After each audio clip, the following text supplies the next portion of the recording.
अभ्यास school classes में आपका स्वागत है। वीडियो में हम डिस्कस करेंगे गिवन्स मेथड। हम बुक कर रहे हैं न्यूमेरिकल एनालिसिस। न्यूमेरिकल एनालिसिस में हमारा जो चैप्टर चल रहा है वो चल रहा है आइगन वैल्यूज प्रॉब्लम्स का। तो आइगन वैल्यू प्रॉब्लम में हमने जैकोबी मेथड की वीडियोस आप ऑलरेडी देख सकते हो। जैकोबी मेथड के बाद हम डिस्कस करेंगे गिवन्स मेथड। तो गिवन्स मेथड को हम समझेंगे एग्जाम्पल की हेल्प से। हम स्टेप्स फॉलो करेंगे इसमें। सबसे पहले आपको देखना है कि ट्राई डायगोनल मैट्रिक्स क्या होती है।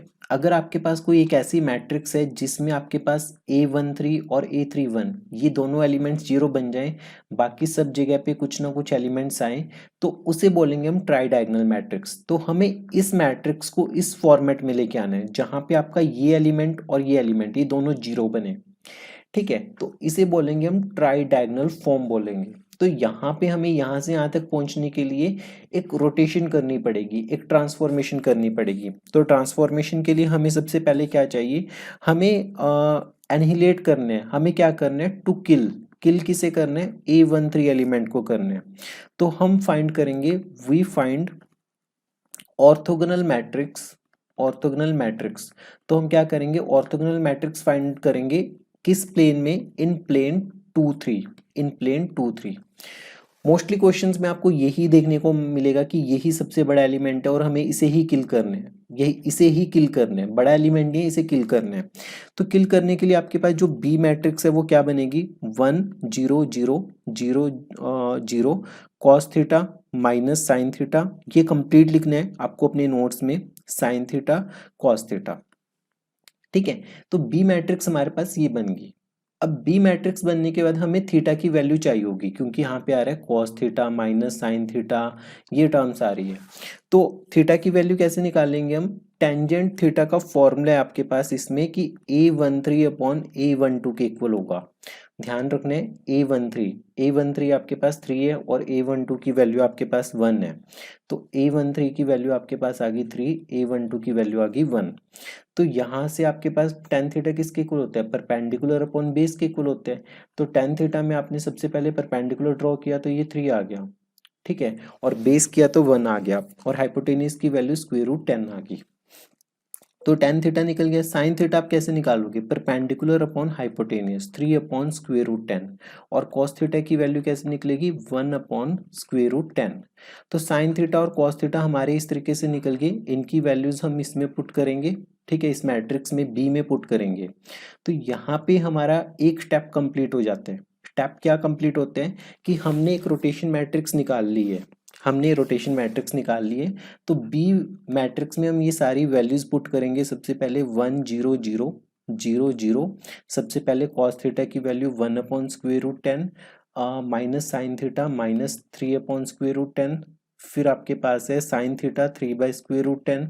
फिर आपके पास है 1 बाई स्क्वायर रूट 10। तो ये आपके पास बी मैट्रिक्स बन गई है। बी मैट्रिक्स के बाद हमने इसका इन्वर्स निकालना है। तो इन्वर्स इसका इसके ट्रांसपोज के इक्वल होगा, क्योंकि जो ये मैट्रिक्स है ये ऑर्थोगोनल मैट्रिक्स है। ये आपको ब्रैकेट में रीजन देना है, क्योंकि जो आपके पास बी है वो एक ऑर्थोगोनल मैट्रिक्स है, और ऑर्थोगोनल मैट्रिक्स का जो इन्वर्स होता है वो उसके ट्रांसपोज के इक्वल होते हैं। तो आपने यहाँ पे बी इन्वर्स क्या लिखा, 1 0 0 0 1 by square root 10 minus 3 by square root 10 0 3 by square root 10 1 by square root 10। तो आपके पास बी आ गया, बी इनवर्स आ गया। अब आपको ट्रांसफॉर्मेशन अप्लाई करनी है इसके ऊपर। Therefore B1 inverse into A into B. तो B1 इनवर्स जो हमने ये मैट्रिक्स निकाली, A मैट्रिक्स जो हमारे पास गिवन मैट्रिक्स थी, और B मैट्रिक्स। ठीक है, तो इन तीनों को जब आपने मल्टीप्लाई करोगे तो आपके पास फाइनली एक मैट्रिक्स बनेगी, that is 2 square root 10 0 square root 10 43 by 10 minus 19 by 10 0 minus 19 by 10 27 by 10। तो आपके पास ये मैट्रिक्स बनेगी। तो ये मैट्रिक्स हमारे पास ट्राई डायगोनल फॉर्म में है, क्योंकि ये एलिमेंट जीरो है और ये एलिमेंट जीरो है। अगर ये दोनों एलिमेंट्स आपके पास जीरो बनते हैं उस केस में हम बोलते हैं कि ट्राई डायगोनल फॉर्म में आ गई। ये मैट्रिक्स गिवन थी, तो इस तरीके से हमने इसे ट्राई डायगोनल फॉर्म में पहुंचा दिया। एक और क्वेश्चन डिस्कस करते हैं। ये क्वेश्चन आपके पास पीयू में 2008 में 2015 में, 2018 और 20 में। ये मल्टीपल टाइम्स रिपीट हो चुके हैं ये वाला क्वेश्चन। तो इसमें आपको बोला क्या गया है, क्वेश्चन देखिए कंप्लीट कैसे लिखा गया है कि मैट्रिक्स को ट्रांसफॉर्म करो, ट्रांसफॉर्म द मैट्रिक्स, मैट्रिक्स को क्या करो, ट्रांसफॉर्म करो। कौन सी मैट्रिक्स को, ए मैट्रिक्स को। क्या दी हुई है ए मैट्रिक्स, 1, 1/2, 1/3, 1/2, 1/3, 1/4, 1/3, 1/4, 1/5। ये मैट्रिक्स को ट्रांसफॉर्म करो to tridiagonal form, tridiagonal form using Givens method. कौन सा मेथड, गिवंस मेथड का यूज करना है। तो गिवंस मेथड में सब हमें पता है कि हमें ना इस एलिमेंट को किल करना है, इसको किल करना है, इसको हटाना है हमें यहाँ से। मतलब यहाँ पे मुझे 0 चाहिए, यहाँ पे 0 चाहिए, तो मैं ना एक रोटेशन अप्लाई करूंगा। रोटेशन क्या होगी, रोटेशन के लिए हमें पता है कि टू किल या एनिलेट, वी डिफाइन ऑर्थोगोनल मैट्रिक्स। हम एक ऑर्थोगोनल, ये आपका सॉल्यूशन पार्ट शुरू हो गया। तो सबसे पहली लाइन आपको ये लिखनी है कि A13 एलिमेंट को मारने के लिए हमें एक ऑर्थोगोनल मैट्रिक्स चाहिए होगी, ऑर्थोगोनल मैट्रिक्स चाहिए होगी। तो ऑर्थोगोनल मैट्रिक्स बी किस फॉर्म की होगी, बी आपके पास बनेगी 1 0 0 0 0 cos theta minus sine theta cos theta. ठीक है, अब हमें इनकी वैल्यूज पुट करनी है ना, कॉस थीटा साइन थीटा की। तो आपके पास फॉर्मूला है कि टेन थीटा किसके इक्वल होते हैं, A13 अपॉन A12 के इक्वल होते हैं। तो यहाँ पे वैल्यूज पुट कर दी, 1/3 और 1/2। तो ये बनेगा 1/3 और ये बनेगा 1/2, तो ये बनेगी 2/3। तो टेन थीटा किसके इक्वल आ गया, 2/3 के इक्वल। 2/3 परपेंडिकुलर अपॉन बेस के इक्वल आ गया। तो यहाँ से आपके पास ये कितना बनेगा, √13 हाइपोटेनियस, परपेंडिकुलर का स्क्वायर प्लस बेस का स्क्वायर।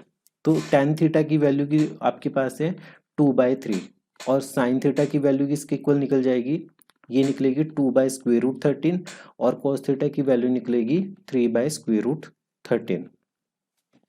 अब ये दोनों प्यारी प्यारी वैल्यूज इस बी मैट्रिक्स में पुट करनी है हमें, कहाँ पे, बी मैट्रिक्स में।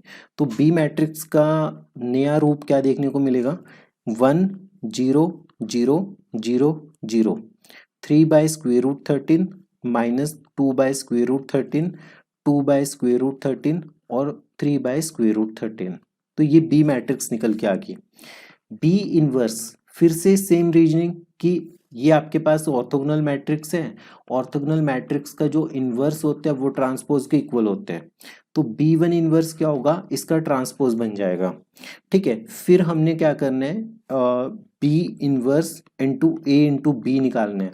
B इनवर्स A मैट्रिक्स जो गिवन थी और B जो हमने निकाला, तो इन तीनों को मल्टीप्लाई कर दो। मल्टीप्लाई करने के बाद आपके पास जो फाइनल आंसर देखने को मिलेगा वो ये होगा, 1 √13/6 0 √13/6 34/65 9/260, फिर 0, फिर आपके पास है 9/260 2/195, ये बनेगा आपके पास।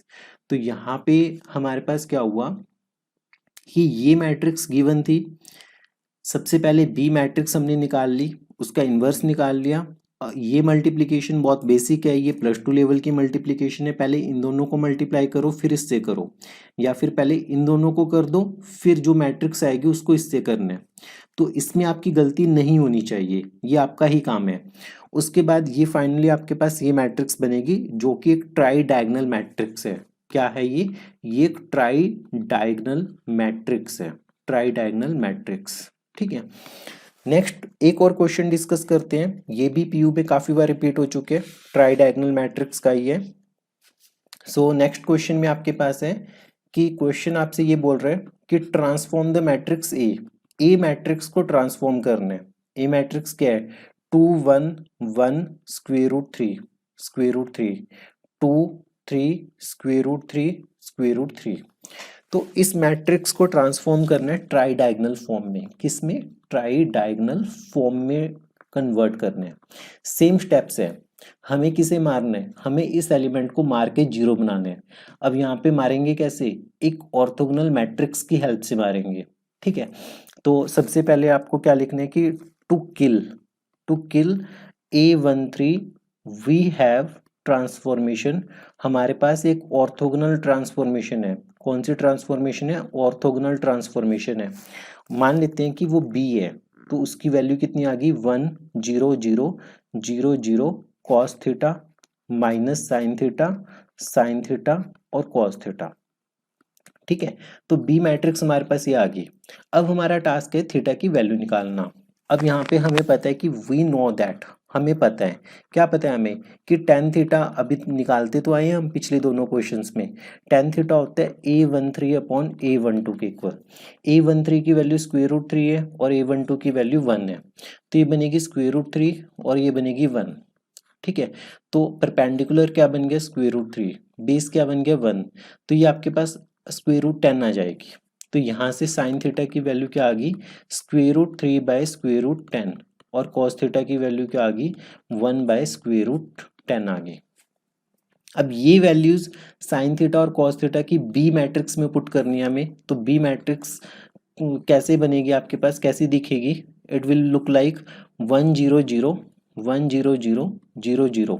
फिर आपके पास कॉस थीटा था, यहाँ पे कॉस थीटा था 1/√10, माइनस साइन थीटा था -√3/√10, फिर आपके पास 3/√10, फिर 1/√10।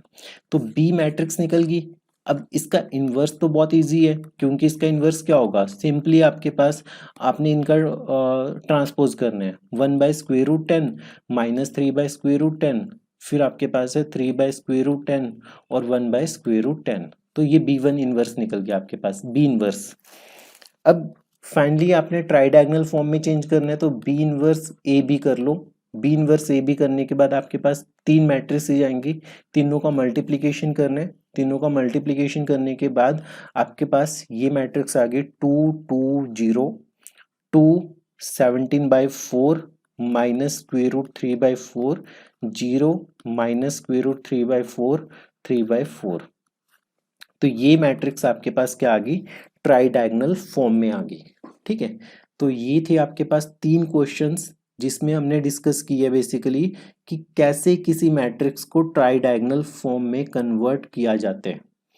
सबसे पहले हम किसी भी गिवन मैट्रिक्स में उसमें हमें A13 एलिमेंट को किल करना है। किल करने के लिए हमें ये एक बी मैट्रिक्स कंसिडर करनी पड़ेगी। ठीक है, ये हम खुद से लेंगे, ये मेथड का ही पार्ट है।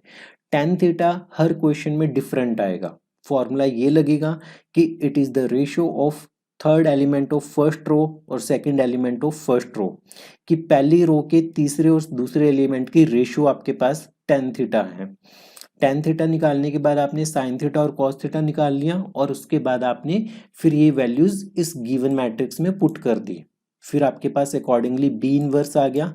बी इनवर्स निकलने के बाद आपके पास आपने बी इनवर्स ए और बी मल्टीप्लाई करके आपके पास जो मैट्रिक्स आ गई वो क्या आ गई? ट्राई डायगोनल फॉर्म में आ गई। कौन सी फॉर्म में? ट्राई डायगोनल फॉर्म में आ गई। सो कैसी लगी आपको ये वीडियो? कमेंट बॉक्स में लिख के बताइए। मोर ओवर प्रैक्टिस कीजिए इन तीनों क्वेश्चंस की। इस वीडियो को 2 से 3 बार देखिए। बेसिकली अगर आप बहुत फास्ट स्पीड पे देखोगे तब आप इसको नहीं रिटेन कर पाओगे। अगर आप फर्स्ट टाइम सुन रहे हो तो ये वीडियो कम से कम 1.25 से तेज स्पीड पे अगर आप सुनोगे तो आपको कोई भी फायदा नहीं होने वाला, क्योंकि आपको फाइनली रिटेन रखनी है चीज़ें, याद रखनी है। मेथड इजी लग सकता है आपको, पर बाद में आपको याद रखनी है चीज़ें। बाद में कंफ्यूज हो जाओगे, इस पे जैकोबी लगाना है या फिर इस पे गिवंस लगाना है। ठीक है, सो पढ़ते रहिए, प्रैक्टिस करते रहिए अभ्यास स्कूल क्लासेज के साथ।